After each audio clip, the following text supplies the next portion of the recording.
Hi, വെക്കേഷനൊക്കെ എങ്ങനെ പോകുന്നു? ഇന്ന് നമുക്കൊരു കഥയായാലോ? കഥയുടെ പേരെന്താണെന്ന് അറിയണ്ടേ? The story of Malappuram.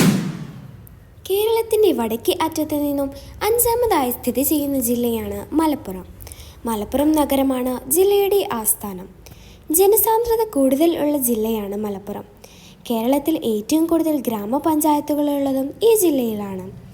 കേരളത്തിൽ മലപ്പുറം ജില്ല വിസ്തൃതി കൊണ്ട് 3-ാം സ്ഥാനത്താണ്. മിനി ഊട്ടി, നിലമ്പൂർ തേക്ക് മ്യൂസിയം, കോട്ടക്കുന്ന് പാർക്ക്, കൊടിക്കുത്തിമല എന്നിവ പ്രധാന യാത്രാ ഇടങ്ങളാണ്. Unniyal beach, Padinjarekkara beach, Tanur beach, Ponnani beach എന്നിവ ചില ബീച്ചുകളാണ്. ജില്ലയുടെ കിഴക്കേ അതിർത്തിയിൽ പശ്ചിമഘട്ടത്തിൻ്റെ ഭാഗമായ നീലഗിരി പർവ്വതനിരകളാണ്.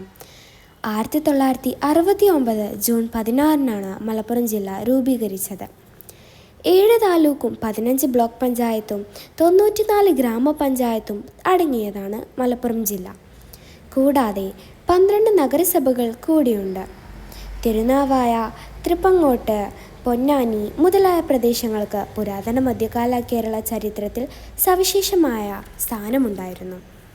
കേരളത്തിലെ ആദ്യ മുഖ്യമന്ത്രി ജനിച്ചത് മലപ്പുറത്താണ്. കഥകളിയെ വീണ്ടെടുത്ത വള്ളത്തോളും മോഹിനിയാട്ടത്തെ വീണ്ടെടുത്ത കലാമണ്ഡലം കല്യാണിക്കുട്ടിയമ്മയും മലപ്പുറത്തിന് ചാരുതയിൽ. അക്കിത്തം അച്യുതൻ നമ്പൂതിരി, നാലപ്പാട്ട് നാരായണ മേനോൻ, ബാലാമണിയമ്മ എന്നിവർ പഴയ പൊന്നാനി താലൂക്കിൽ വെച്ച് ജനിച്ചവരാണ്. മധ്യകാലത്ത് ഇസ്ലാമിക പഠന കേന്ദ്രം പൊന്നാനിയും ഹൈന്ദവ പഠന കേന്ദ്രം തിരുനാവായയുമായിരുന്നു. കേരളത്തിലെ ഏറ്റവും നീളമേറിയ 5 നദികളിൽ 3 ഈ ജില്ലയിലൂടെ ഒഴുകുന്നുണ്ട്. ലോകത്തിലെ ഏറ്റവും പഴക്കമേറിയ മനുഷ്യനിർമ്മിത തേക്കിൻ കൂട്ടം നിലമ്പൂരിൽ സ്ഥിതി ചെയ്യുന്നു. മലബാർ കലാപം ഈ നാടിന് ചരിത്രമേകുന്ന ഒരു സംഭവം കൂടിയാണ്. കോട്ടക്കുന്ന് മഴവീട്, ആഢ്യൻപാറ വെള്ളച്ചാട്ടം എന്നിവയൊക്കെ മലപ്പുറത്തെ ആകർഷണ സ്ഥലങ്ങളിൽ പെട്ടതാണ്. കാൽപന്തിനെ നെഞ്ചിലേറ്റിയ ആളുകളുള്ള മലപ്പുറം ഇന്ന് ജനസംഖ്യയിൽ 1-ാം സ്ഥാനത്താണ്.